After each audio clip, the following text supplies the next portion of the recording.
That's all. We are rolling. Welcome, welcome, welcome. Everybody take a deep breath. I have you programmed. Welcome to class 4 of this thing called You at Center for Spiritual Living, Asheville. We always start everything with a spiritual mind treatment. So take another deep breath. Let that oxygen fill your body, every cell in your body, and as you breathe out, let go of anything that no longer serves you. Continue to breathe in and out, breathing in love and life and letting go anxiety or worry, anything that no longer serves you. It's gone. And in this now moment, we know the presence and the power of Spirit is right where we are.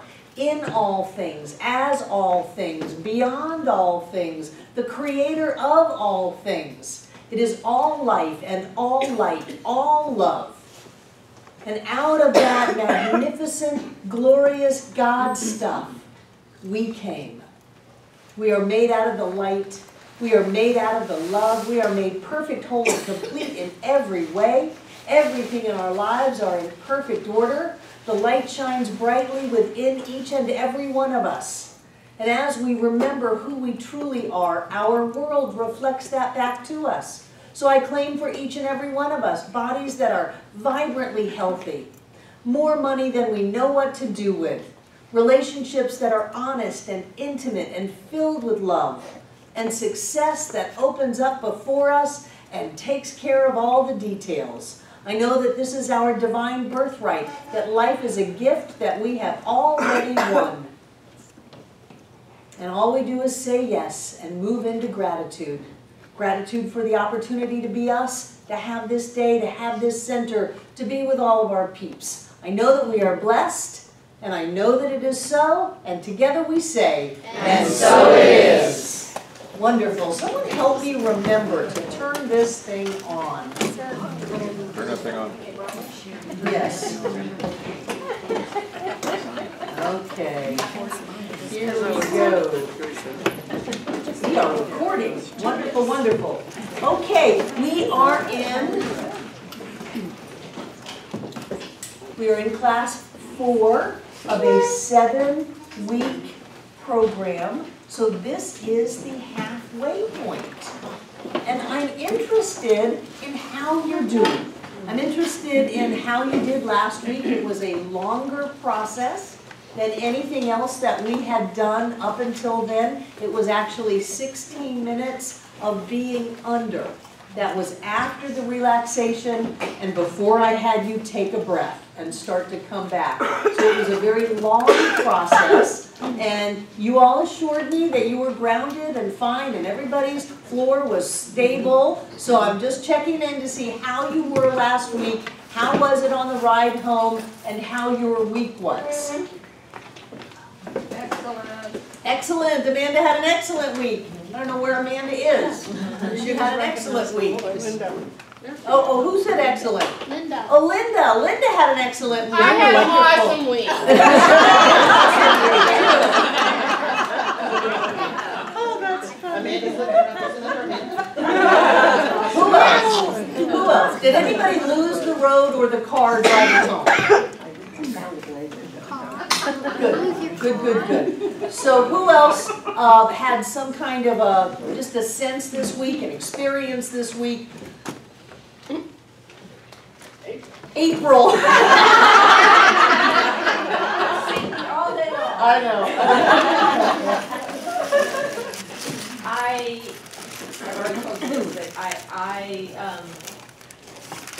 did my morning meditation on Tuesday and was coming out of my meditation room and just my heart was completely open. It was just, and it's like, you don't recognize this part of your chest. I mean, you just don't feel it, and it has been open ever since. Wow. Cool. It's like E.T. Yes, it's a lot like that. I mean, and there was lots of tears. There was lots of, laughter and joy in it. Yeah, it's just been fantastic. Wonderful, wonderful. Yay. had a lot of things going on, a lot of synchronicity, a lot of manifestation, increased love for sure. I notice now that the more I accept the things in there, it's amazing how much everything, not just one, not just money, not just finding diamonds on the ground, you know. 2-carat diamond on the ground he found. Yes. Things just happen. It's just when I put the belief into it, it just the next day things just pop, and it's amazing. Wonderful. Yay. Drew. Bruce, what? Drew. Yeah, I found diamonds, but that was another prosperity class.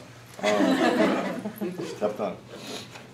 I had these seemingly unrelated radical coincidences. Let's see. My bagpipe maker came out of the blue, thought he was probably dead. Friended me on Facebook.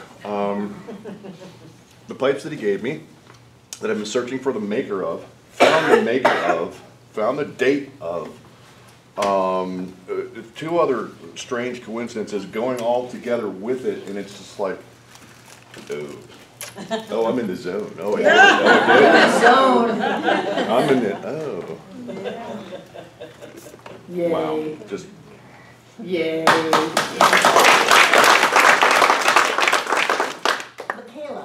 I just have a comment.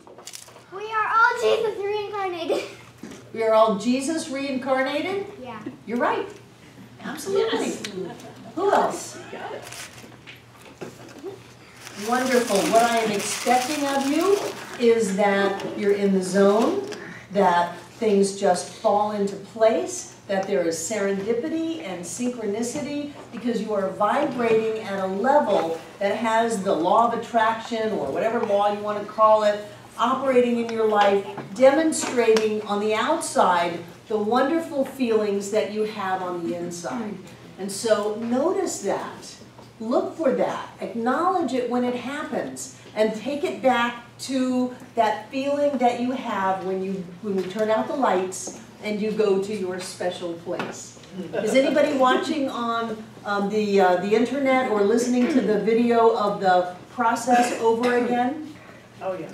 Margaret is. Breezy is.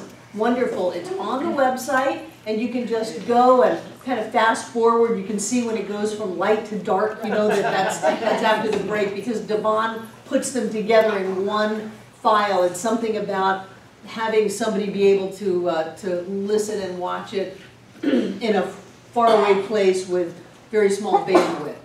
So she does that and then compresses the heck out of it so that people all over the world can watch and download. Be aware of how you're feeling. Be aware of bringing yourself back to that place that feels good.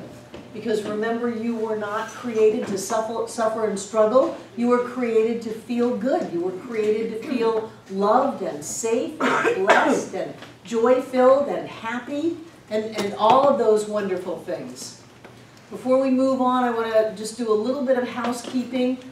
Thank you, those of you who came yesterday and brought lots of food. We had an abundance of food yesterday, and we had a lot of people. Thank you, those of you who jumped in the kitchen to help clean up so that the kitchen circle could go and be in the workshop. Thank you, Kitchen Circle. Kathy, you're here. Anybody else from your circle here? That was a lot of, oh, Donna? Yes, Donna, you were in there working up a sweat. That is truly a labor of love that you give to us, to be able to come and eat and go into a workshop and come out, and everything is pretty much all cleaned up and taken care of, and for the most part people can just go home. I loved that we ran out of workbooks. Because I said expect over 100. And so, I was good. We had over 100 people. So I love that we ran out of workbooks. I love that we stayed until the end of the workshop. It was a long workshop. It was a 3-hour workshop, and most workshops like that, people leave. They just go, okay, I got the workbook, I got the book, I got it signed, I'm out of here. I'm just going to go do it on my own, as if we are. Judith? You know that 3 hours it was a blink of the eye. It did not seem like 3 hours. No. She was so Just on like a point. meditation, Yeah, she when was we go amazing. under and all of a sudden I'm bringing you back. Right, yeah. Yes. It was amazing. It was just like, oh, it's over? It Yeah. was great. Great stuff. And I want to thank April for coming in and helping today, and Nancy Miller for coming in and helping. We are tearing apart the kids' space. We've taken out dozens of contractor cleanup bags worth of stuff, and we have stuff piled up, labeled where it's going to go. And Margot, thank you for coming in and helping. We have 2 office desks that we are turning over. Habitat doesn't want them, they're too big. So the 2 of you, Drew's back there. So if you guys want them, there's an appliance dolly upstairs. You can take them out the ramp. However you want to get them to you is fine with me. So that we just as soon give them away as throw them away. And if you guys want them, then that's great. We are painting the kids area. We didn't think we were going to paint it until we found out there were a bunch of holes in the wall that have to be, mudded and all of that. So if we're going to do that, we're going to paint it. And if anybody likes to paint, painting for me is such a fulfilling experience. Do you like to paint? I do. Wonderful. What are you doing on Thursday? Wonderful. I think that we'll be ready enough to paint on Thursday, and we want to create an environment that is calming, because the bold blue in there really does jack the kids up. And that's great when they've got all day in there to run around and drive Nancy crazy. But when they only have an hour, we want them to both relax and focus. So we're going to do something that is kind of in this color, only much more muted.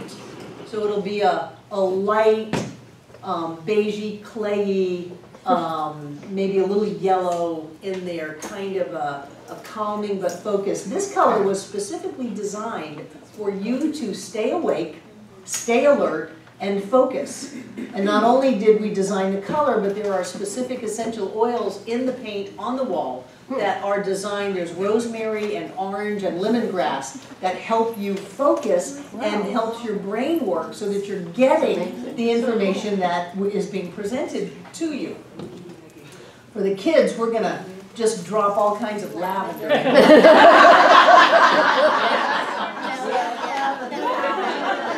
bit of marijuana. So if you want to help play, we're putting flooring down, and we've got these 2 by 2 foot square, bright colored, like puzzle piece hook, rubber flooring, and we want to make designs out of them. So if you have any of that artistic, we're not going to do a checkerboard, that will send people into seizures. So we want to do maybe a heart or a rainbow or a burst or something like that. And if you have any sense of that you would like to play with that, then we're going to be building the floor consciously in areas with themes and certain colors, and it's going to be a lot of fun. It's like hands-on Legos. So thank you. I couldn't have been happier about the weekend. I spent some time with Mae McCarthy after the workshop. She's actually still in town. They've been golfing and checking out the microbrewery experience in Asheville. They were very interested in that. So I sent them to Wicked Weed and Barley's to sample all of the different local microbrews. And they'll be leaving tomorrow morning. But she was very impressed with you. She's impressed that we're on 6 acres. We've got this great big facility instead of we're renting in a strip center. But she was impressed with you, the types of questions and comments, and the fact that we've been working on this for almost a full year now, and it was really wonderful to be able to show you off. She saw the food table and just was shocked. I don't think she knows we do it every month, but the fact that we did that so that people could stay and go to her workshop was very impressive to her. And she goes to the Seattle Center, which has, 5,000 members, and it's huge and all of that. And so, she's impressing her just made me feel good. Made me feel really good. So thank you for that. Thank you for showing up. Thank you for stepping up. Thank you for rising up in consciousness, because I feel like we as a community are growing. And we're growing together, and it takes letting go, and it takes commitment, and it takes being willing to change. Because the reason that our bodies get healthy, we get a lot of money, we start being happy and having a great life, is that we let go of those other ideas that say, no, you're not going to have that. And sometimes letting go of that brings up loyalty issues. Well, what does that mean? Who am I if I'm not that person? Am I not loyal to the struggle of my parents and my biological family? If I let go of struggle and move into joy, it brings up all kinds of stuff. And I think it takes a lot of courage for us to be willing to just keep at it, keep at it, keep at it. And one thing that I love about Mae McCarthy is that she created, I have no idea how many millions of dollars that she has, but she is a woman of great wealth. And she created that specifically by using the principles of science of mind. She says, I did what we teach. I did it. I did it. I tithe. I did spiritual mind treatment. I set the law in motion. I asked for what I want. I opened up to intuition. I was willing to be crazy. I was willing to do things that didn't make any sense, trusting and standing on faith that Spirit was at work in my world. And what happened was huge success. And I just really love that, because I believe that if any one of us can be a multi-millionaire, all of us can be a multi-millionaire.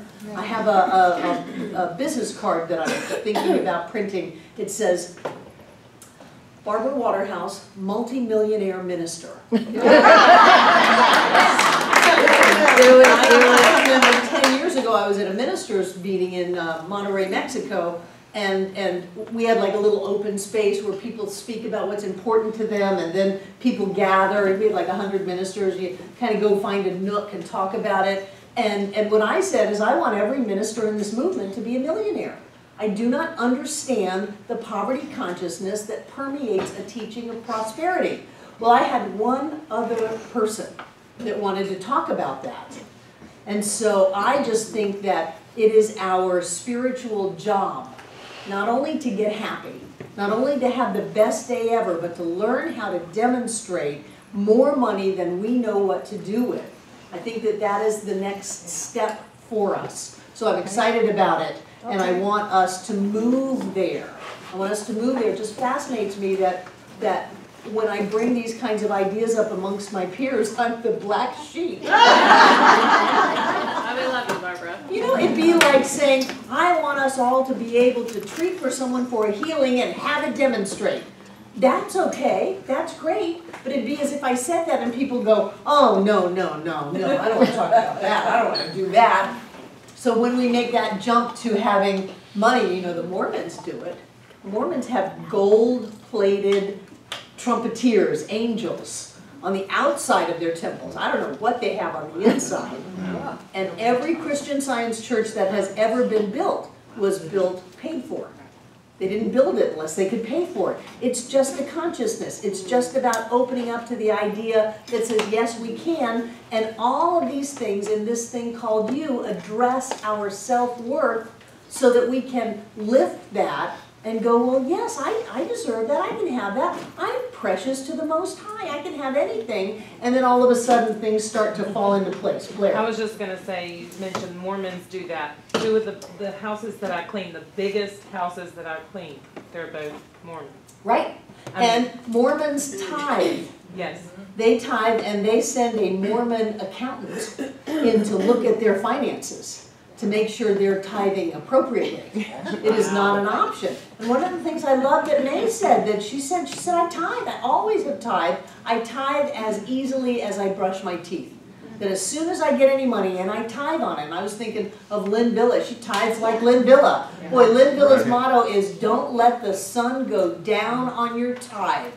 Get it out there. Put it in through PayPal. Mail it in, hand it off, do something to keep that energy going. And to do that, you have to stand on your trust and faith that the universe is going to take care of you, which means you've got to have the self-worth that says, I deserve to be taken care of and I deserve to have this wonderful life. Ellen. I'm curious as to whether or not being raised in the Bible Belt has something to do with some of the mindset toward kind of, don't know exactly what it is, but it's resistance to being okay with having abundance when others are not necessarily having abundance. Right, as if you're going to help them by being poor. Right, You right. know, But Bill it's- Gates is not helping Right. poor people by being poor. He's helping them by being rich. But it's a really neurotic It's very idea. teaching. Traditional religion is very neurotic. It's got an anthropomorphic, all-powerful deity that's male, that is cranky. Holds grudges, has real forgiveness issues, brings forth a blessing and a curse, and who knows what you're going to get at any given moment. You're having to live up to trials and tests that you haven't gotten any explanation about or any instructions about, other than some very unusual stories about people a long, long time ago that come from the Bible. And it's a very neurotic kind of a teaching, it's very triangulated. You've got God as the perpetrator, or God as the rescuer, the devil as the perpetrator, and humans as a victim. It's very triangulated. And then if you want to get out of that mindset, it's so ingrained in us from our fear factor that's instinctual in us that there's going to be some outside power that's going to get us. It's a big gamble to give up traditional religion. What if hell is real? Holy crap, we're going to burn forever. And that's a big gamble. But on an intellectual basis, people can look at that and go, well, that's absurd. Heaven and hell are states of consciousness. God bless Pope John Paul 2 popes ago. Right before he died, he said, heaven and hell are states of consciousness. They're not places. No paper in the United States ran that story. Nope. We had to get it off a Canadian paper. But heaven and hell are states of consciousness. So if you've got this idea that says, now Ellen, you don't deserve to have this beautiful, wonderful life. Here you are retired, you're with the woman of your dreams, you're able to get up in the morning and go hiking and have coffee and do anything you want to do. You don't deserve that because you're this awful person. What do you do with that? No, really, what do you do with that? No, I'm fine with that part. It's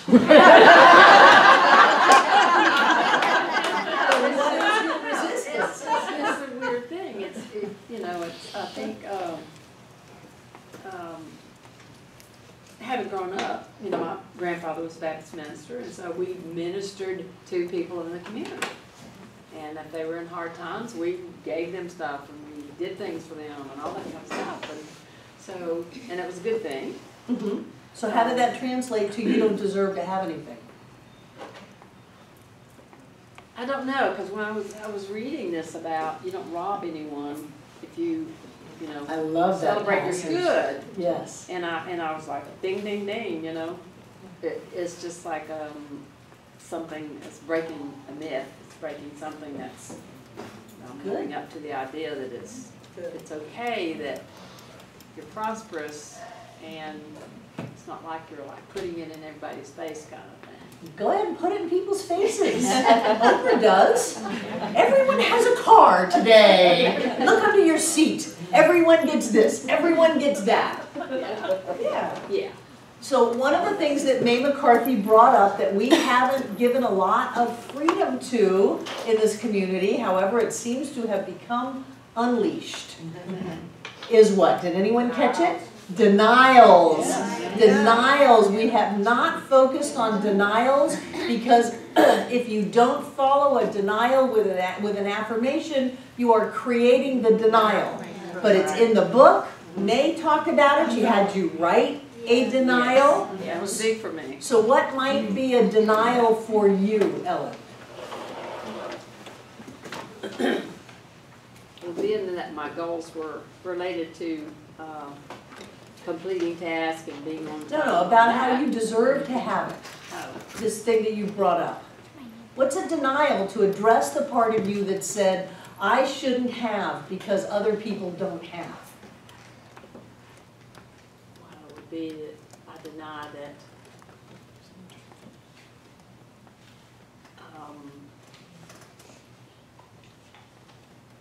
that it makes any sense that I would feel that way. Great, that's good, that's a good start. I deny that this idea has any sense in my life. It's not founded. It's ridiculous. It's absurd, and I cast it away. And in its place, what? It's my birthright to It's my birthright. have abundance and To have abundance. Yes, yes, yes.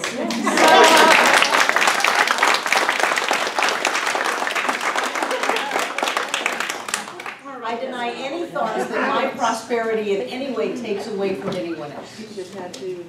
I deny any basis of fear in my life. I deny any sense of lack or limitation in my consciousness. And in its place, I fully accept all of the riches that are mine right now.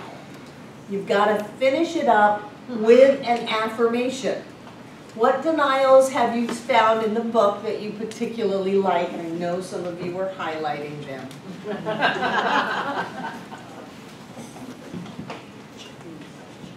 In May's book or in our? In this thing called you. It is, oh, I love it. We worked through so many books. So. This class is about this thing called you. What denials have you found in this book? Well, probably one is I'm not good enough, I would say. Right, but what have you found in the book? Margaret's got one. I got one here on page 83. There is nothing in me that can judge or be judged. I know that my word uproots any sense of rejection from my consciousness. Great. I am uprooting from my consciousness. Ernest Holmes talks about cleaning out the storehouse of your subconscious mind, getting that stuff out. One of my favorite denials from the Science of Mind textbook is disease is neither person, place, nor thing. This problem has no life of itself. It has no substance. It doesn't exist. And then you've got to go and affirm what you don't want. You can't just hang out in denials all the time because you will create that which you are denying. So I love the idea that you are sending something back into the nothingness from whence it came. This problem does not exist. It is not real. It has no foundation in my life. It has no substance. I send it back into the nothingness from whence it came, and I accept all of the good and all of the blessings in this experience right now. You see how powerful that can be? What you're doing is you're generating emotion. That's one great thing that denials do, is they pinpoint. You're not airy-fairy. You are pinpointing. That dog doesn't rule me. Barking doesn't have any hold on my sleep. I now open to the sleep and the comfort and the wonderful rejuvenating rest of all of... And then you're gone. Go ahead, your hand up. Morgan. So if I look on page 85 and he says, every negative thought or condition is erased from my experience, is that a denial or is that? Yes, yes. Erase being the denial. And one of the things that we teach as you move along in your studies here is that you can treat your consciousness. You can treat that your consciousness is clean and clear and that you easily, I say it all the time to you, you release anything that no longer serves you. That's a denial. You're releasing anything that no longer serves you, and you are accepting and embracing all of the love and all of the support, all of the light and life of life. Susan. On page 88, he said, why not fast from the idea of lack and feast on the idea of abundance? And the explanation before that is, you've been told that you should fast and pray. Perhaps true fasting is a determination no longer to entertain negative thoughts. Perhaps it means continually to be affirming the good. So there's your denial and the affirmation right in that. I am not going to focus on that anymore. It doesn't have any power over me. It's not even real. Those are denials. I'm not going to give it my power. I'm going to stand tall in who I am. I remember who I am. I know who I am. I experience the fullness of life now. Jane and then Jill. When I first started going here, and I was a very erstwhile student, and I learned to, when I saw a negative statement or a denial, I just automatically turned it into a positive one. And but now I'm reading these writers, and they're merrily using all these negative ones, and so what you're saying is, if you read a negative statement, what you need to do is follow it with a positive. Exactly, Jane, exactly. And I have been adamant over the years not to use denials, but they're out of the bag now. This thing called You is filled with them. May had you writing them. As soon as we were writing denials yesterday, I knew we were going to talk about it in class tonight, because it can be exciting to do denials. You know, it's got a lot of emotion to it. It's got a lot of charge to it. But you want to take that same emotion and flip it into something that's very empowering, very uplifting. But sometimes when you're afraid to be able to say, you know, excuse me, I'm thinking faster than my lips are moving. Sometimes when you're afraid, and I tell you, well, just affirm the positive. It's not that easy. I like the way that May said that denials blow up the problem. And I like that visual. So let's say that you're up in the middle of the night and that the mortgage payment is due and the check didn't come in and you don't know what's going to happen. Rather than just trying to pull all this sweetness and light out of you, you can take yourself on. Ernest calls that argumentative treatment. You can take yourself on and say, now wait a minute. This is going to work out. It always does work out. I am not going to give up my sleep. I'm not going to be afraid. I'm not going to give money power over me. What am I worried about? A piece of paper in the mailbox. I know what's mine. Mine is mine by divine birthright, divine inheritance, and I'm not going to allow this in my life. I'm going to stand true and tall in my knowing of who I am. I'm going to embrace that which is mine now and know that everything comes into place. I'm going to call forth all that is mine now and have it find me like a heat-seeking missile. That kind of thing. So that you can get rid of the fear and then work on yourself to move into a state that says, oh, okay, this is fine. It's going to work out. It always does. So just real quick, then what you do when you have a denial is you deny the denial. I mean, pretty much. I don't know what you just said. When you have a negative thought, then you deny it.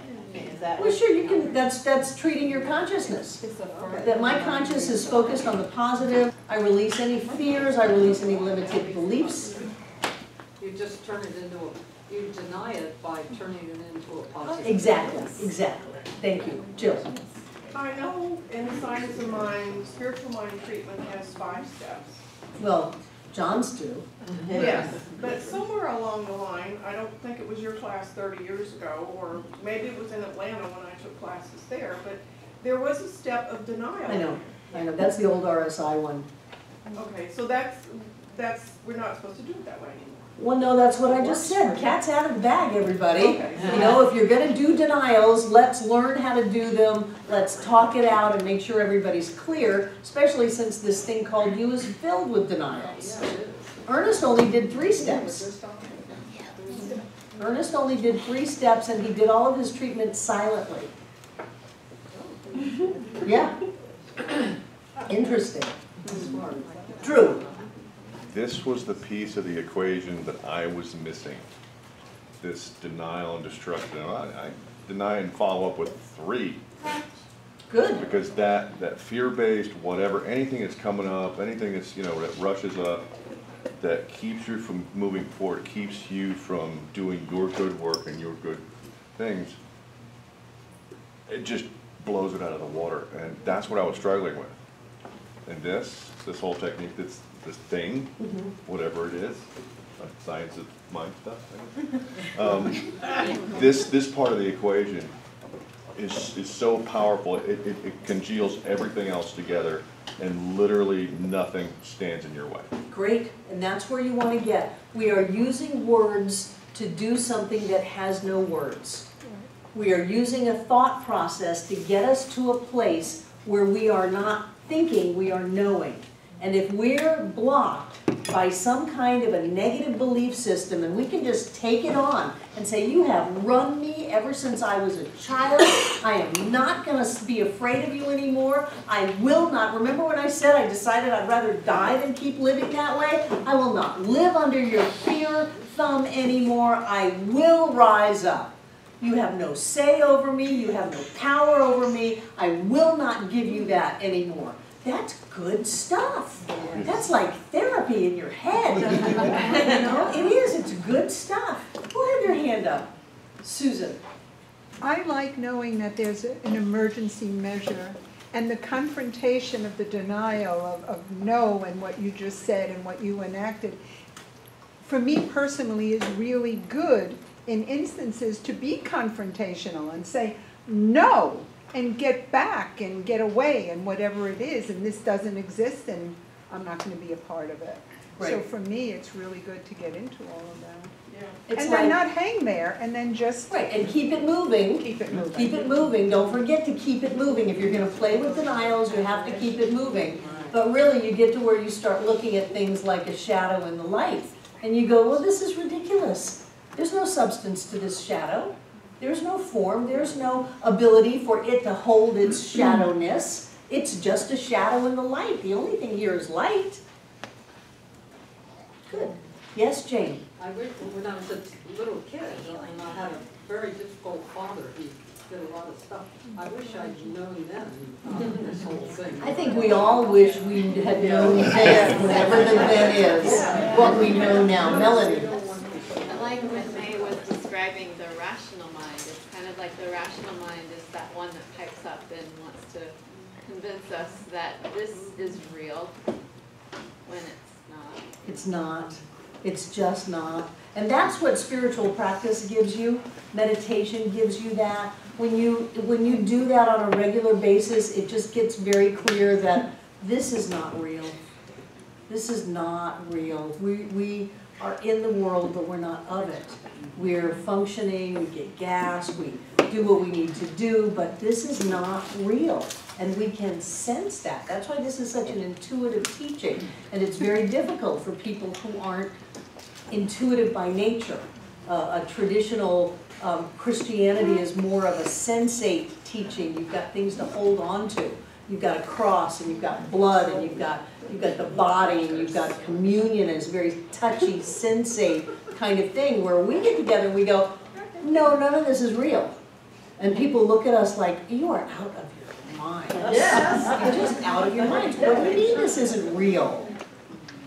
And yet, with us, we get together and go, none of this is real, and we all go, yeah, right, none of this is real. I'm trying to figure out how to best say this, but because you know how much I love you. But this, for me, seems more authentic, to say do your denial and then your affirmation, because everybody has stuff, and the denial that it really ever existed seemed not as authentic to me, because it did happen. Those things happened. Right. And denying that they did,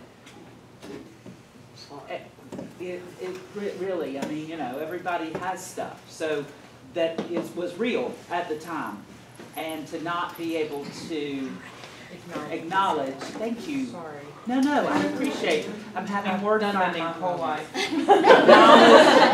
Acknowledge that happened, but then affirm that it doesn't have the power or control or it plays any part any longer seems more authentic to me. And so I appreciate that. Wonderful. Hold on, Sue, Joe, and Sandy. You know what I think, Dee? I think that this community is growing, and it has grown to a level where it can use denials and use them effectively, because it's a higher level of maturity to use a denial, to be able to say, that happened, okay, I felt like a victim then, I'm not a victim now, and I know I need to do my forgiveness work, but it's not like it didn't happen. It happened, and I'll work on my head that it happened for my growth, and I'm going to use it to be a better person from that. That's why I love you, because you say things so well.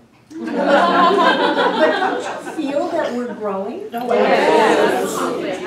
Here? Definitely, Yeah. there's an excitement. Right.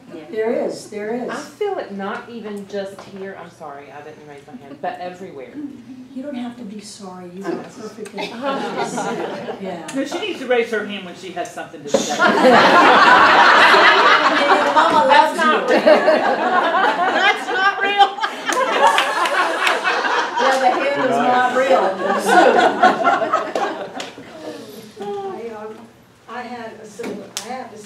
I'm having a similar experience to do with having something happen and having to say like, oh no, that's not real, when I feel like I'm lying to myself. There's something real about it, so what does real mean?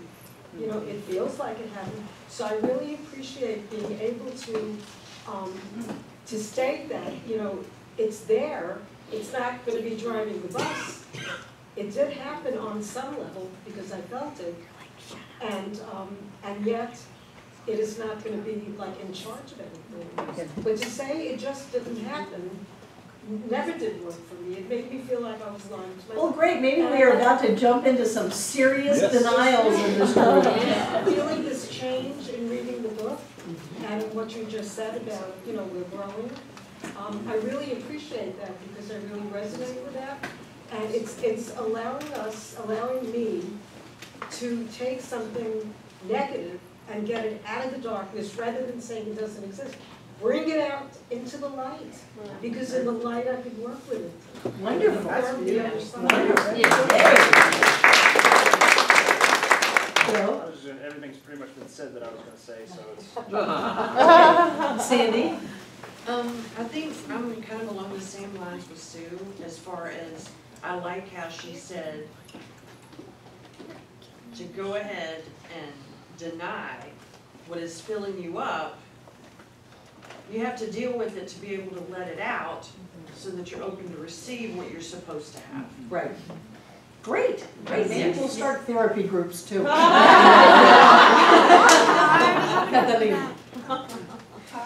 I specifically asked May yesterday with a denial because I struggled with mine. And she came to me and she worded that for me word by word. And she explained that you're not denying the events, what happened, but you deny is the effect of that event in your present circumstances. So she wrote it down for me on my paper because my language didn't fully understand at that point, but that evening when I was thinking about what you really truly deny, just I say, my financial I deny that my present financial circumstances, anything to do with, I am able to stay in my house. So it is saying that an effect of that denial, not the events itself, what is denied. Right, it doesn't rule me, it doesn't own me, it doesn't determine my good. Yeah. Right, right. Harimanda. I just saw a really short little snippet, and it was of a match that was being recorded, and it didn't have a shadow, and the little caption was that light has no shadow. And so the way it resonated with me is, yeah, my experiences were real, but we talk about our shadows and stuff like that, but the light is so strong. You know, if we focus on the light, then those shadows can't really affect us. And what makes a shadow is a block of the light. Right. Walking, yeah. And so, Walking. I'm having a hard time articulating it, but I'm agreeing with what everybody's saying. But Great. it's also, Because you're so intuitive. but it's just like to remember how powerful the light is, and the fact that the light has no shadow, like really helps to feel comfortable with knowing that these past things that maybe in my consciousness felt like a shadow, that the light can just take care of that like instantly. And so It does, it takes care of it instantly, instantly, instantly. Ellen? Yes, that reminds me when I first started coming here and learning these principles. And I would come home and complain about work, and I would, a lot of negativity and junk, just aggravation over different things. And Cheryl would say, and I'd say, well, you just don't know, it's just really stressful. She'd say, well, if you say so. And I'd say, no, you just really don't know. I would argue to the You defend your limitations. I was so stressed out over it, and she said, well, keep talking about it, and it's going to be even more so. You can make it that way. And over a period of time, I'm talking to maybe a couple of years even, it took me because, I had to be right about it. Because, that was my experience. In the thick of it, that was my interpretation and perception that it was stressful, period. And so after a period of time, and over a period of time, I was able to say, okay, if you go in and fuss and carry on about something, then yes, you're promoting that negativity. You're swimming in it. It's all in your consciousness all the time. Right, and it might be stressful, but that doesn't have to affect the rest of your life. Oh, right. Just because something is stressful doesn't mean it has to make you upset or miserable or tired or angry or poor or whatever. So where is that support group and when is it going to meet? Welcome, darling. Sometimes it's just healthy to get in there and get stuff out. And we used to do that a lot. We used to have venues that people could come and just, children, dig in their stuff. Dig in their stuff to get it out there, but it has to be moderated by someone who's not going to go too far in there. And it's always, and what are you going to do with it now? What are you going to do with that information now? What are you going to do with those feelings now? So maybe it's time for us to jump in there a little bit. I'm willing. I've got Margot as a personal assistant, so I got time.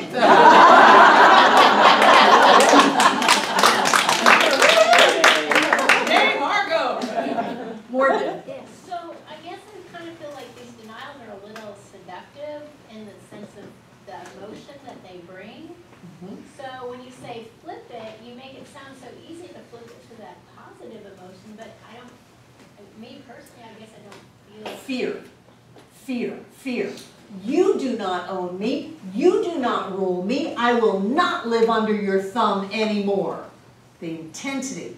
I am God in form. I am magnificent. I am all-powerful. I am the captain of my ship. I determine my destiny. I am an amazing being, and my life is working right now. Yes. That. So what the denial does is it gets us going. It gets us going. David. So what I'm noticing is that denials, in many ways, are a lot about boundaries. The word no. Early childhood, first word, no. This is my boundary. This is me. I'm going to do something else. No. It's a warrior stance. And if you can get around the word warrior, it's about action. It's about anger as an emotion falling into anger and drawing a boundary. It's huge stuff. But what I really wanted to say was, I really want to celebrate that this group and many people around the world have come to a level of proficiency in applying law, the truth, in a way that's just like it's a new level. Yes. And it only makes sense that as metaphysicians, or whatever you want to call us, we should have this level of proficiency. I have this tool, and this tool and this tool, and I know when to use them, and they're right here at my disposal. I don't have to read the instructions every time. Good, good, because the end result is that you want to have a thought and a feeling that says, yes, I am safe, I am loved, I am powerful, my life works, the entire universe lifts me and supports me. And frankly, however we get there, I don't care. I don't care how we get there, as long as we get there. Because anything less is less than being who we are. Good. Drew and then Ellen. Well, you talk about therapy and all that stuff. Well, and support groups. This is my support group and this is my therapy. Because this has done more for me than any doctor ever has. Right. And as a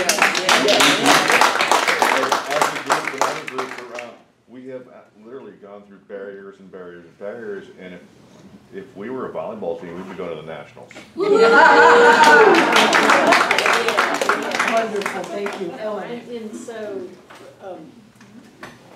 I think what I'm gonna do with the denial thing is when I have stuff come up, I may just get a piece of paper and just write it and stick it on my mirror or something. What I have done in the past, when I would get up and I'd be in this kind of mood, I'd put on one of your CDs or something. I'd put on something that motivated me to get me out of that mindset. And I would do it on purpose. I mean, I would literally get Ernest Holmes' book and read the chapter on mental equivalence and go, oh yeah, oh yeah. So it's like, put it in, put it in, put it in. And if we've created an issue, don't you think we've created it to heal it? It's just not random things popping up in our subconscious. We have brought something to the forefront so that we can heal it, release it, and grow through it, so that we can be a greater expression from that event. And when we look at it that way, we go, wow, I'm doing really well. I brought up a memory that I didn't even remember, and boy, it's a whopper. I'm doing really well because I'm bigger than this memory, I'm bigger than that experience, and I can even find it within my heart to forgive any and all parties, and to know that I truly am living in a world created by love, I truly am powerful, and all is well. And that's where we want to get. Yes. Susan. An old course saying that I had totally forgotten about just came up, and I love it. Love brings up everything unlike itself for the sake of healing. Sure. I love that, and I haven't thought about that in those words in a long time. And if you think that you've gone out of your way to bring this up to heal it, all of a sudden it's not bigger than you. That's right. You're bigger than it. Yes. Wow, I'm ready to heal this. I'm ready to let this go. I'm ready to grow past this. Hallelujah, finally. Better out than in. Right, right. Instead of going, I thought this was this, you know, I'd done this 50 years ago and it's an onion and I keep going back and No, that's exactly what I was going to say, because it's like those things that, you know, you denied for the last 8 years. You're talking to me? Yeah, you. Not you. I haven't denied you. I just denied the historical stuff, because you don't. That Are you talking about you or you? I'm talking about me. Then say well, I thought I did. Oh, you. Okay. Well, that is me.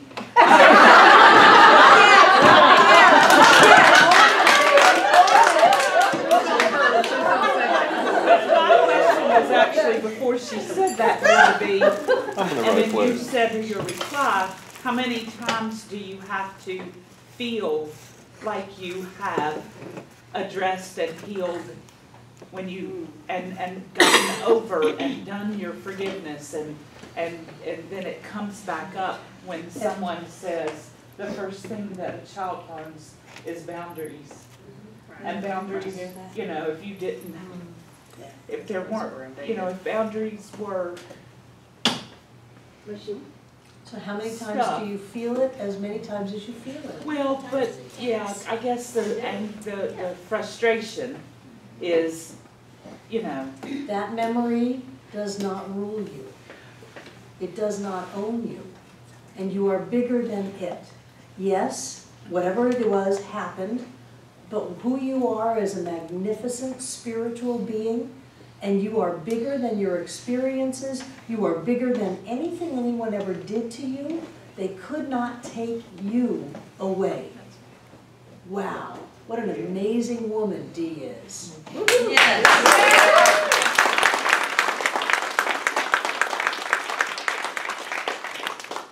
Edwin Gaines talks about being raped in the crib. You know, it's not that things don't happen to us, it's what do we do with it? What do we do with it? And we have to use these things to grow. And say, you know, you gave me your best shot. What is one of my favorite statements that I make up in my head? I've heard better from worse. I've heard more from worse. Like if someone's raging on me or something. Oh yeah. You know. But at what point do you say, this is toxic and I cannot be around this because it continually brings up this whatever stuff? point you want. You are the one who decides where you go and what you do and how your life is. You're driving And the it's ship. important to know that you get to say that. Another one of my favorite statements from myself is your yeses mean nothing if you cannot say no. So don't be afraid of saying no. And sometimes you say no to the event or the experience. Sometimes you say no to yourself. Sometimes you say no to other people. But you gotta say no. You gotta say no more. I'm not gonna be awake in the middle of the night. I'm not gonna be timid. I'm not gonna be afraid. I'm not gonna sacrifice who I am for this anymore. Well, you know the word denial in therapy worlds is tamping down and not dealing with, minimizing. Right. You know. So this is about blowing up. Yes, exactly. Blowing up. Yes. So it's a different connotation. Yes. Hold on, Jane. Did someone have their hand up over here that I saw Joe? It's not, it's kind of, it was before everything, we were going to the prompts. Well, yeah, we got into this thing and it was, I'm just changing the subject a little bit. Going back to the book, one of the main things it really did teach me was that I used to blow up my problems and just make them big. You actually said exactly what I was going to say. And then I think I've heard you say it is, you make your God bigger than your problem, so your problem bigger than your God, and that really resonated with me, and this book has showed me the power, and it's just, it's amazing how just things just smooth out, and right. you come up to it, it's just like, then you just get up on your, you just get up, and Don't tell God about your big problems. Tell your problems about your big God. Yeah. That's right. It shifts how you see them, and if denials help you shift, go for it. Kick them, fight them, trounce them, pulverize them, send them away. And then flip into a lovely affirmation of what you want and how you want your life to be.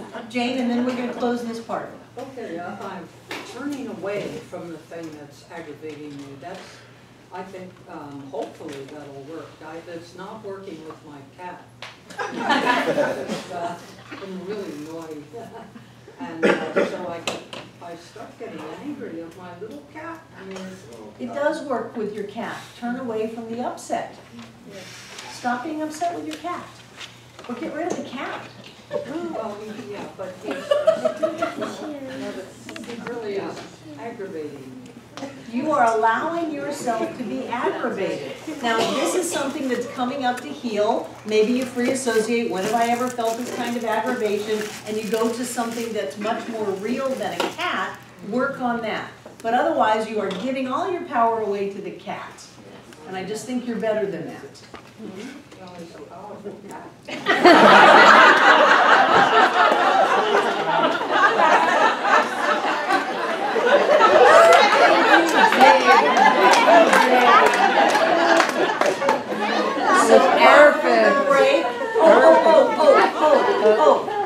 Before we move on, I got it, Judy.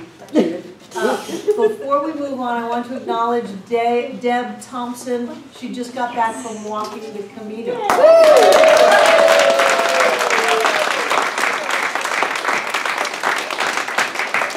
I am so proud of you.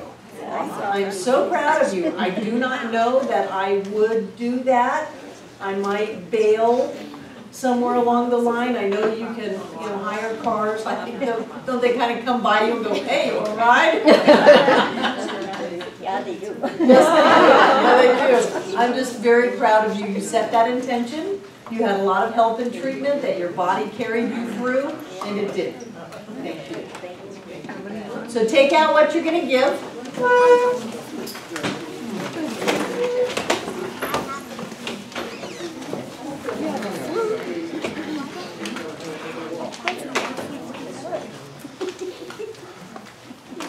Hold it in your hand. We give to set the law in motion. We give out of our gratitude and fullness. We give to be in the flow. And right here and right now, I know that this gift is spirit in form, that we give with an open mind and an open heart, knowing that we are always receiving back from life. We are always blessed. We are always prospered. That it is our spiritual job to live the rich, blessed life, and we do it well. I know that each one of us comes together this night to make this center for spiritual living all that it was ever meant to be. It is a place of peace, a beacon of light, a tower of strength, and a fountain of wisdom that touches the lives of all who call it home. And so it is. So it is.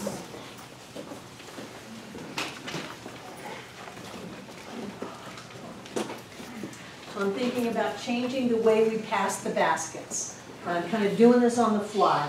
I don't like idle chit-chat, but I'm not sure that silence is it either. So repeat after me. I live to give. I live to give. I give to live. I give to live. I am prospered in every way. I am prospered in every way. I accept the riches that are mine. I accept the riches that are mine. Life delights to give me everything I want. Life delights to give me everything I want. I am rich. I am rich. I am blessed. I am blessed. And so it is. And so it is. Thank you. Let's take a break.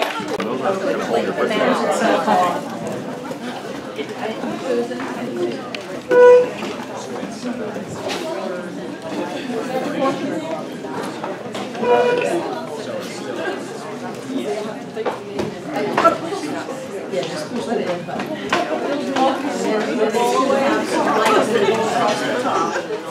Got it? Thank you, Sandra. So last week you were under 16 minutes. And that didn't include the relaxation and it didn't include the coming out. So the fact that you were all okay with that lets me know that we can do it at least that long, maybe a little bit longer.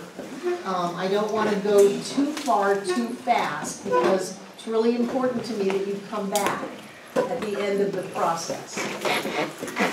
So I'm going to ask Fran, you're going to be my light person just right now. Would you turn these lights off in the back?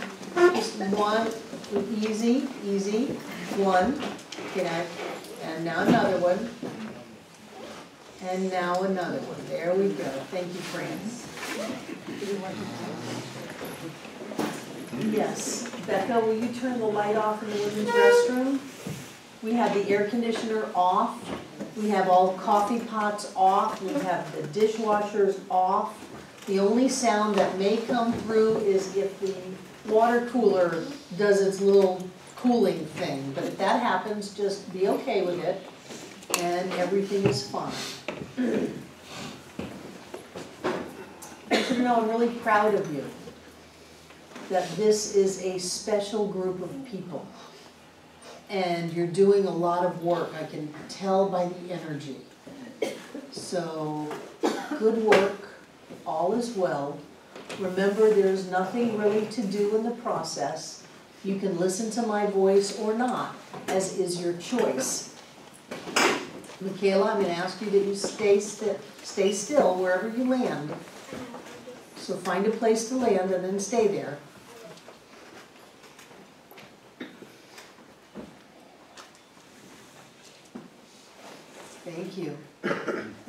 begin simply by taking a deep breath and letting it out. And continue to breathe in and out. Every time you breathe in, you're breathing in oxygen, you're breathing in light, you're breathing in life. And every time you breathe out, you're just letting go of that which you no longer need. So breathe in, and then let it go and breathe out. And as you continue to breathe in and out, allow your body to start to relax. You can allow yourself to be supported by the chair. You don't have to hold yourself up, just let go. You can feel that the chair is supported by the floor. You don't have to hold the chair up. You can just let go. And as you continue to breathe in and out, bring your awareness to the very top of your scalp, right where the hair comes out, right where the hair used to come out. And just feel that skin right at your crown chakra. And as you bring your awareness to it, just notice it and relax. Just relax the very top of your head. And then allow that awareness to go around your skull, being aware, noticing, and relaxing.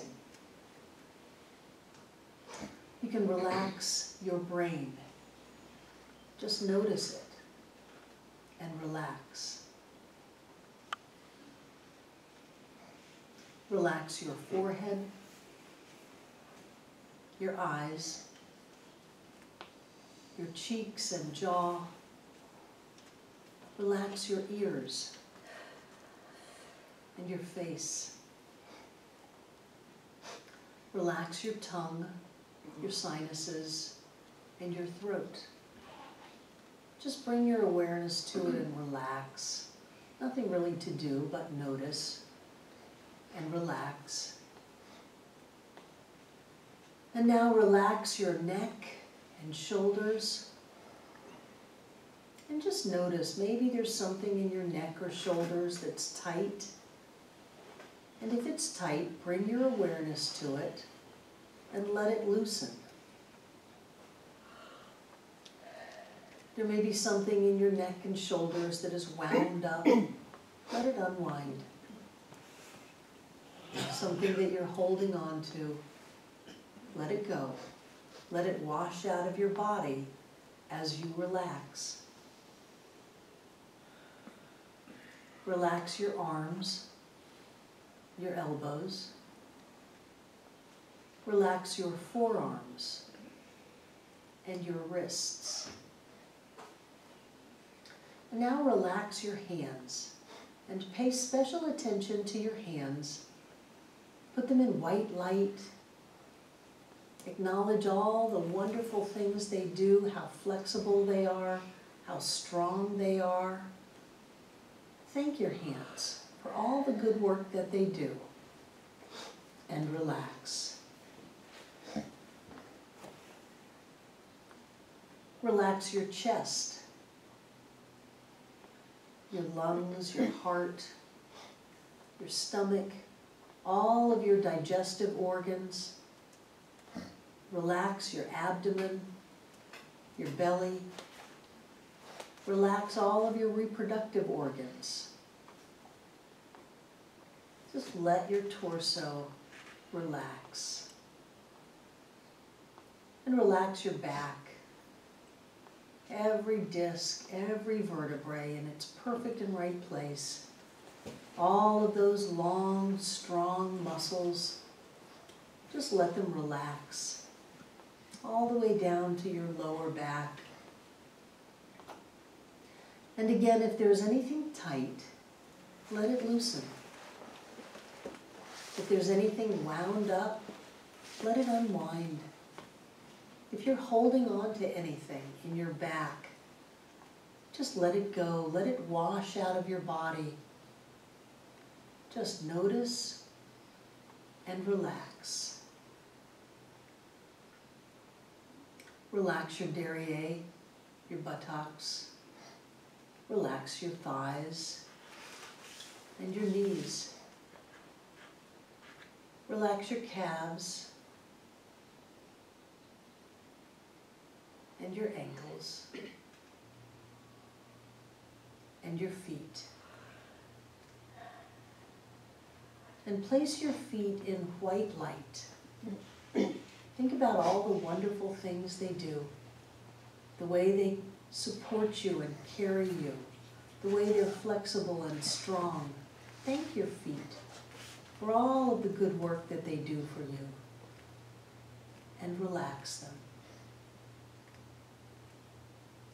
And as you continue to breathe deeply, scan your physical body all the way from the top of your head down to your feet, and simply notice if there's anything that's still tight or tense, and if it is, place your awareness on it and relax. We don't have to hold on. We can let go.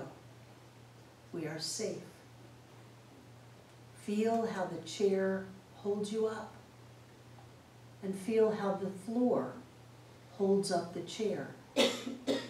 Feel how the earth holds the floor. We are completely supported by life. We are safe to let go. We are safe to relax.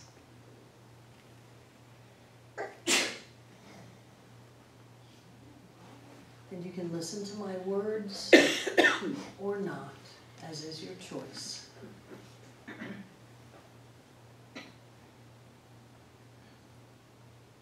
You're perfect. You're precious. You are made of spirit.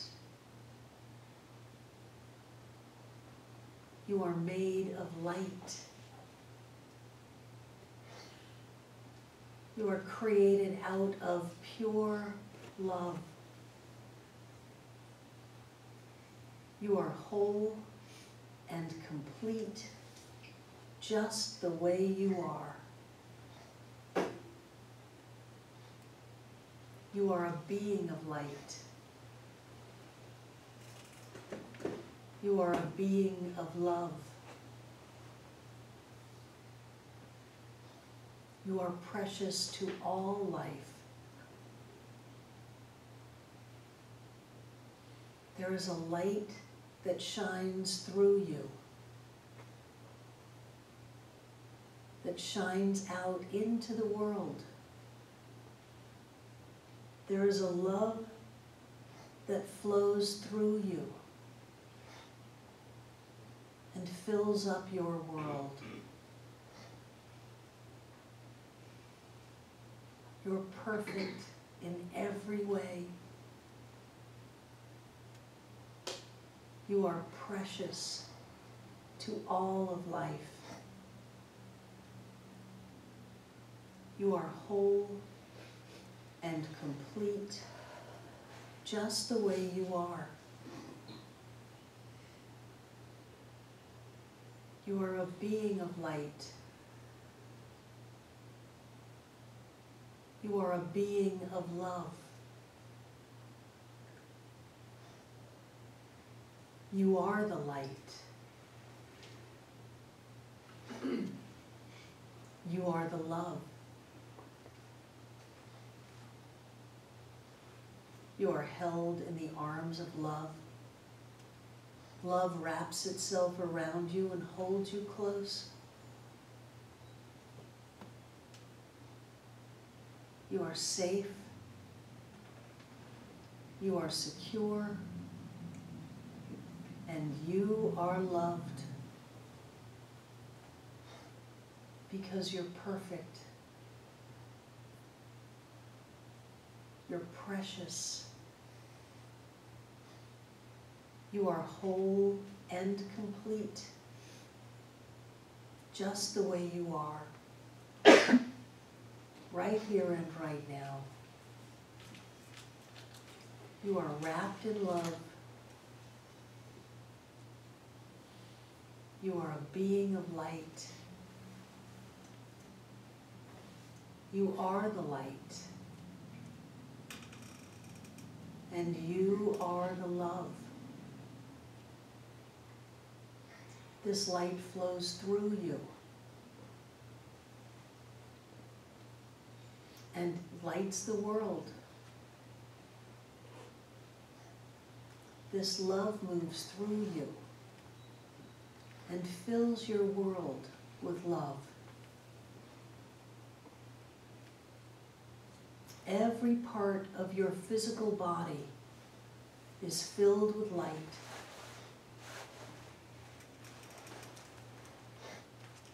Every cell, every organ, every tissue, every bone, every system is filled with light. It's made from love. It is healthy and happy and whole. Every part of your body is doing exactly what it needs to do. It has everything that it needs to be that perfect body that it is. Your body is a temple of the living Spirit. Spirit lives in your body. Spirit is your body. Every part of your body is in harmony with that living Spirit within you. Every part of your body is made from the living Spirit within you. Your body is light. Your body is love. Your body is balance. Your body is perfect, whole, and complete. You are held in the arms of love, and all is well. You are safe in your body.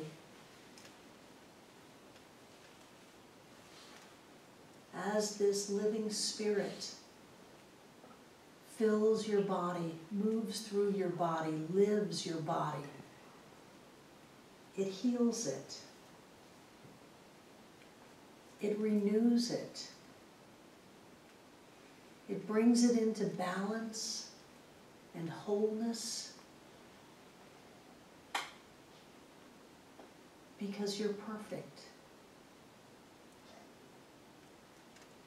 You're precious. You're whole and complete. You are lifted above every obstacle. Your way is clear, and you are free.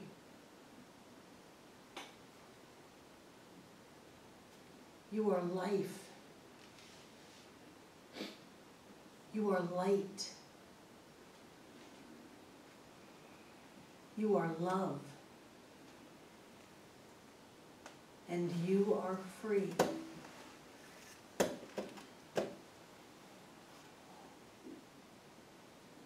You are the life of God as you. You are the love of God as you. And you are the light of God as you.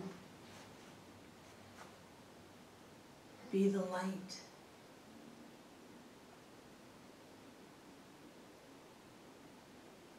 Be the love.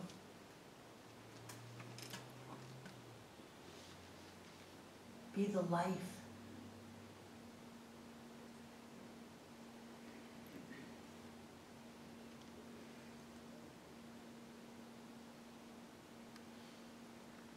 You come from spirit, and you are spirit. You come from light, and you are light. You come from love, and you are love. You are perfect. You are precious. You are whole and complete, just the way you are. There is a pattern of perfection at the center of your being. There is a pattern of perfection at the center of your being. It fills every part of you.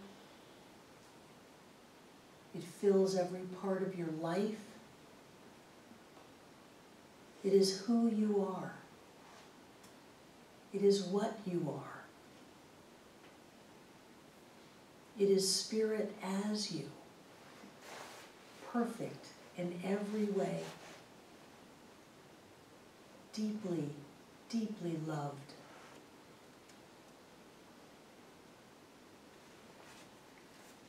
The arms of love hold you. You are loved. You are safe. You are free. There is a power within you.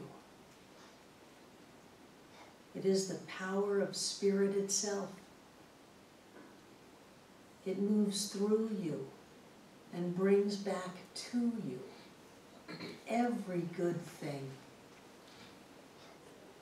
You are deeply blessed. You are deeply loved.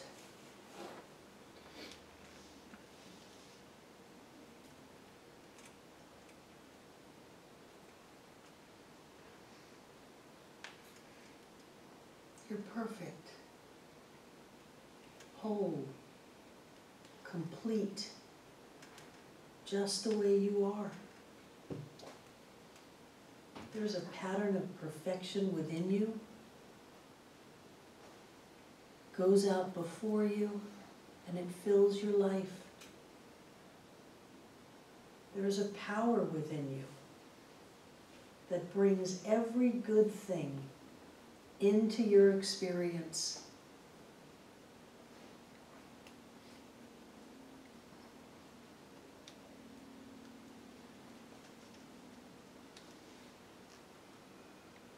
The entire universe delights in giving to you. Your good recognizes you. Your good finds you. Your good rushes to you. Because you're perfect. You're precious. You are whole and complete, just the way you are. You come from the light. You are the light. You come from love. You are love. There is that which lifts you over any obstacle, and you are free. There's a pattern of perfection within you that fills every area of your life. And there is a power within you that brings to you every good thing.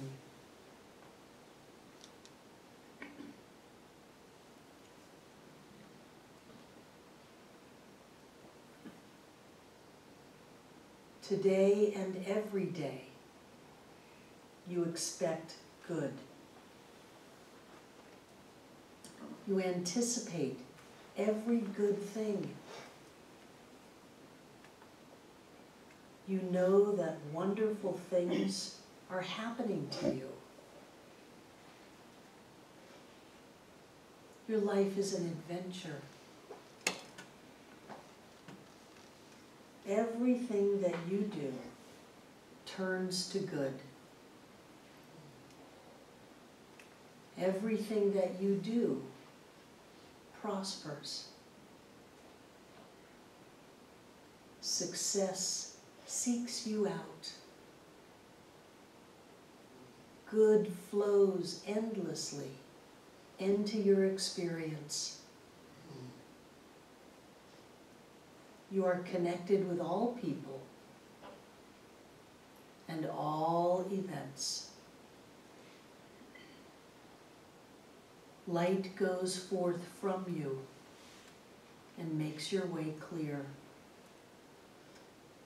Love holds you forever, filling you, loving you. Life lives you eternally, and all is well. All is well. Life on planet Earth is a blessing. You are blessed. You are perfect, just the way you are. You are precious to all life. You come from the light. You are the light. You come from love. You are love. You are made out of spirit. You are a part of all that is. You are a part of the earth and the wind and the sky. You are free. You are held in the arms of love, and all is well. You are powerful. You are rich. You are blessed. Your good rushes to you. All is well. All is well. You are perfect. You are precious. You are spirit. You are light. You are love. And you are blessed.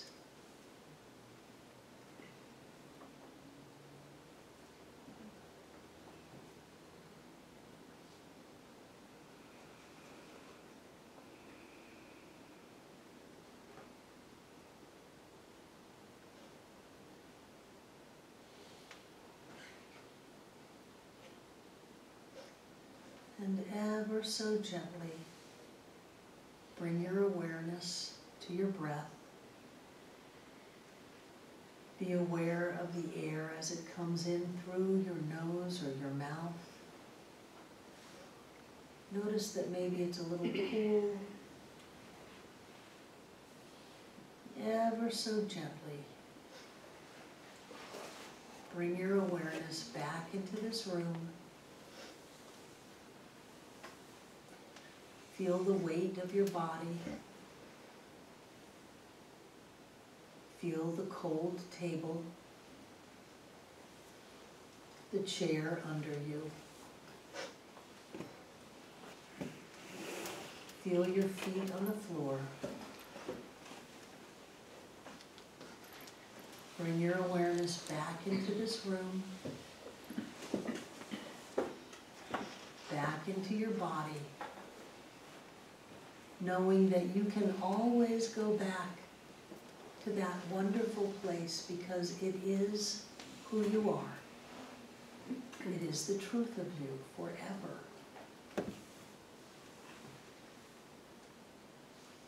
And continue to breathe deeply. Give your body a little oxygen. Maybe stir in your chair or on the floor a little bit. Notice that there are other people around. You're in a room.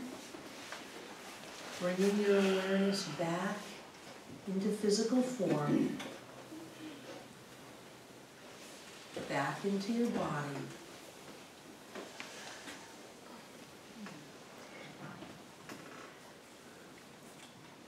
And ever so gently, whenever you're ready, open your eyes.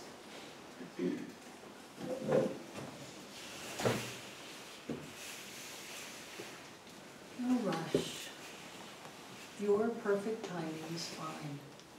All is well. You're always in your perfect and right place, doing exactly what you are supposed to be doing. All is well. Bringing your awareness back into your body. Just notice, maybe wiggle your fingers, maybe just move your feet just a little bit. Coming back into your body, taking a nice deep breath.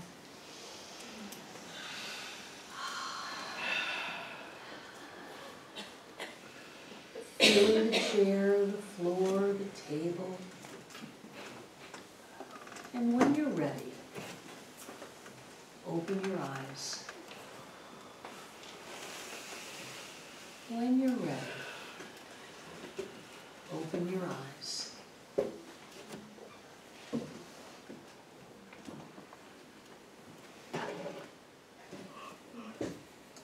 Back into this earth plane. I know, it's a wonderful place to stay. Everybody's all, I don't want to come back. Let's do a sleepover. Yeah. I don't want to go to school.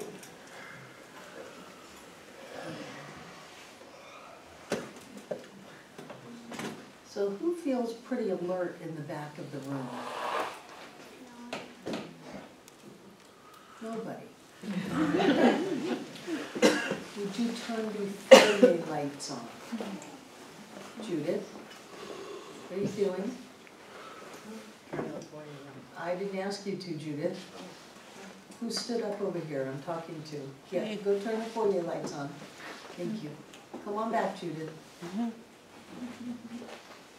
We'll share the wealth here.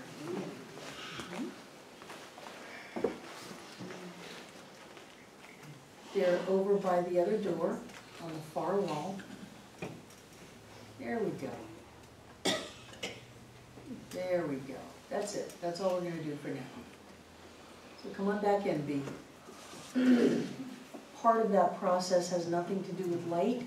It makes you think about turning a light on and brings you back into time and space.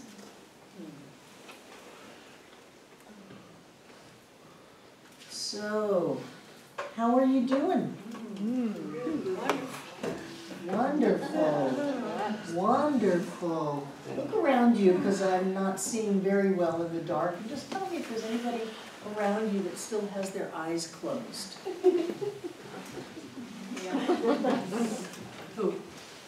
Okay, great. So whoever knows how to turn on the kitchen light, please turn the kitchen light on. Who knows how? You know, I can do this. Everybody just hang out with me, okay?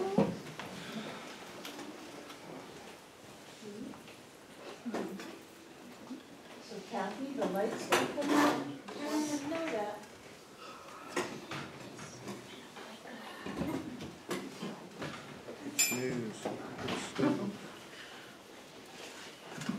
So ever so gently be aware that the lighting is changing. And when you're ready, Kathleen, or Kathy, go ahead and open your eyes. It'd be best if you didn't touch her. Thank you. So, this is interesting. You're having a little bit more trouble coming back tonight, aren't you? Yeah, how was it? Kayla says it was wonderful. I think she speaks for a number of us. Are you finding that you go into the relaxation easily? You're all kind of programmed. Is there anything that anyone wants to share? Did anything in particular happen? Thomas. As soon as you started talking, I found myself being lifted up and above my body, and then as you were sharing about being love and light, my body was filled with that, and then you'd say universe, and then I'd be in the universe, and then you'd say planet, and I could connect with those expansive consciousness better.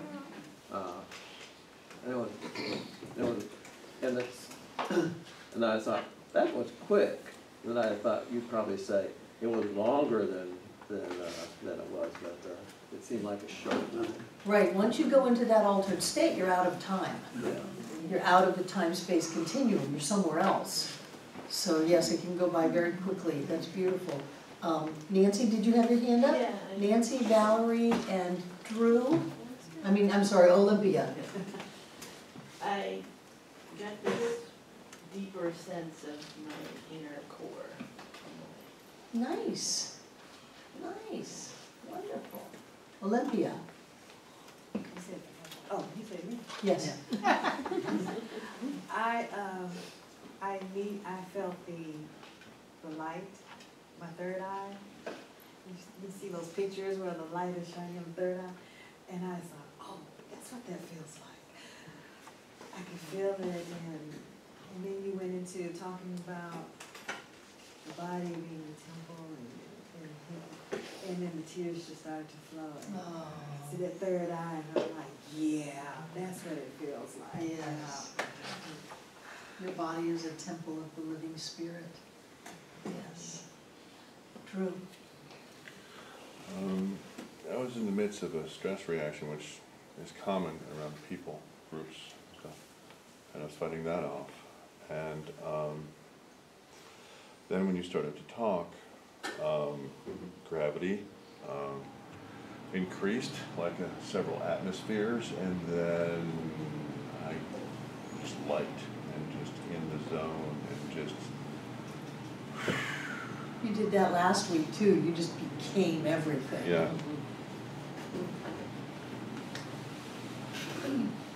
That's wonderful. Hold on, Susan. I'm going to turn some lights on up front.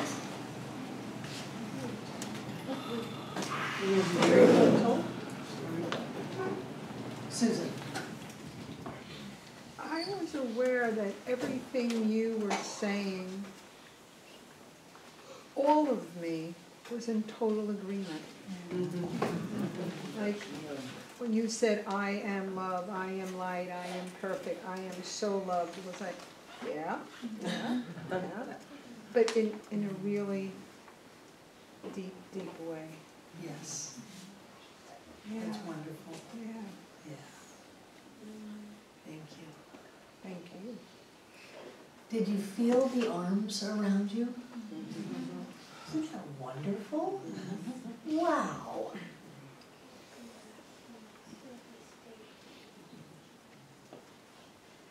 Welcome back, Kathleen.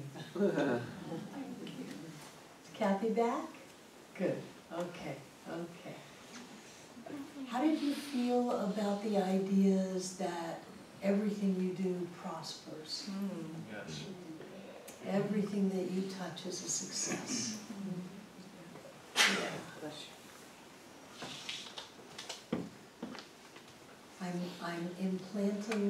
I'm planting seeds deep in your subconscious that I want to see grow. And And so thank you for letting me play with your psyches. And part of it is a safety issue. You've got to be safe. You've got to be loved. You've got to be open. And then, well, of course, my good rushes to meet me. Of course, everything that I touch prospers. Of course, the entire universe wants to bless me. That's good stuff. Yeah. So is there anyone who's feeling a little woozy, a little dizzy? You're not driving. Okay.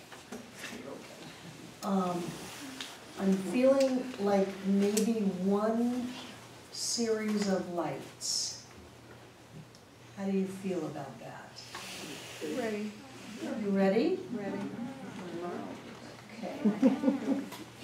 Pardon me? Come no matter what. Right, the light's gonna come no matter what, so just one of the three in the back. Fran, you wanna turn the lights on for me? Just one switch.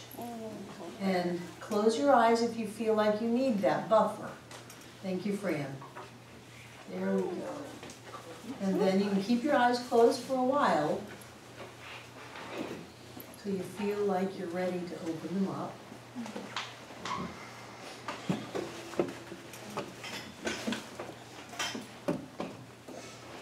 You can sit down, Fran. We're not doing any more.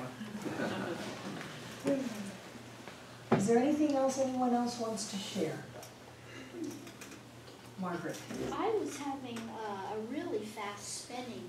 It was like I was releasing so much stuff. It was kind of a white, wispy, not like a spider web, or it's kind of like a jellyfish or something, really spinning around like I was releasing a bunch of stuff. Then I started spinning the other way, like I was accepting a bunch of lights. It was really cool. Wonderful, wonderful, wonderful. Quan. Yeah, I felt like a stream or a buzz coming from me and just connected to everything, and like maybe a little cord or something. Like, and I was just like connected to everything, because when you were saying, when you kept on saying light, I envisioned like light and liquid is important as part of my as part of the meditation. Like I was just, you know, like almost as if I was in a warm whirlpool, and I just incorporated that into the meditation, and I was just like real relaxed and just felt the stream or buzz connected. And then when you finished, I felt that thing right here again, like you said, the third eye. I just feel real pristine right through there. Like real pure and pristine. And I was just like, Wonderful. Yeah. Wonderful, wonderful. Joe. Every time we do this, I'm very visual. I love visualization techniques and stuff. I have a lot of dreams and stuff, and when especially with the love and the opening, and the prosperity stuff, it'll flash all the things that I've been visualizing and I can just feel the energy build up as I say this, because I'm just so grateful. And I thank you, because it gets me in that spot. And it's almost like the universe is saying, this is true, you have this, and it's just incredible. It's true. Yeah. You have this. Okay, everybody take a deep breath. Look up at the ceiling. Look down at the floor. Does anyone have a wavy floor? Wavy floor? Wavy, like waves, like up and down. Okay. You do. Look at the wall in front of you and notice how far away you are from this wall. Orient yourself in space. Got it? Okay, turn around and look at the other wall. And notice that it's a different distance. And orient yourself in space. Look at the wall with the windows. Check out how far that is away from you. You got it? And then look at the wall by the bathrooms and see how far that one is away. Look up at the ceiling and down at the floor. Is your floor still wavy? Great, great. Because the next step is to put you on the wall. Because drywall is actually concrete. It's like holding a rock, and that will ground you. The same way that taking your shoes off and standing in the dirt or the grass will ground you, just boom, just ground you just like that. Sandra lost the road the first night, and she touched her car and said, "This is steel, and it grounds me." And the road came back, or the lines came back, or something, whatever you lost came back, so that's good. Kathy, do you have a wavy floor? Getting better. Getting better, okay. I want you to stand up and just put your hands on that wall by the kitchen door. This is for everybody. Put your hands on it. Feel how cold it is? Do you feel how cold it is? Yeah. It's not cold. Move your hands around until you get the cool. Do you feel how solid it is? Yeah. Do you feel how it goes down to the ground? Uh-huh. Good. Put your forehead on it for a second.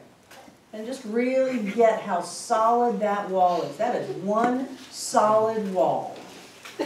Okay? Now look at the floor.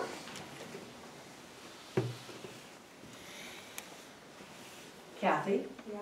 Look at the floor. Is it straight or does it have waves? That's good. Are you just saying that?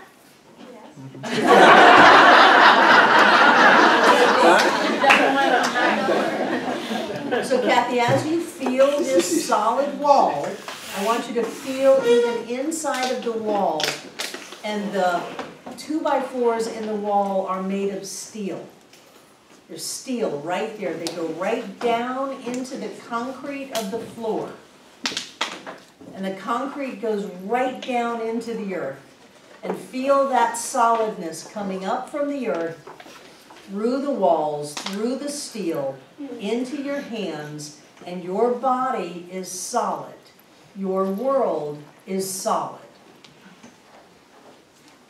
You got it? Look at the floor. I'm good. Okay. Is there anyone else? I really do not want you driving like this. We're staying under longer and longer. Are you good? Your floor is straight? Okay. Wonderful. I love you. Have a wonderful week.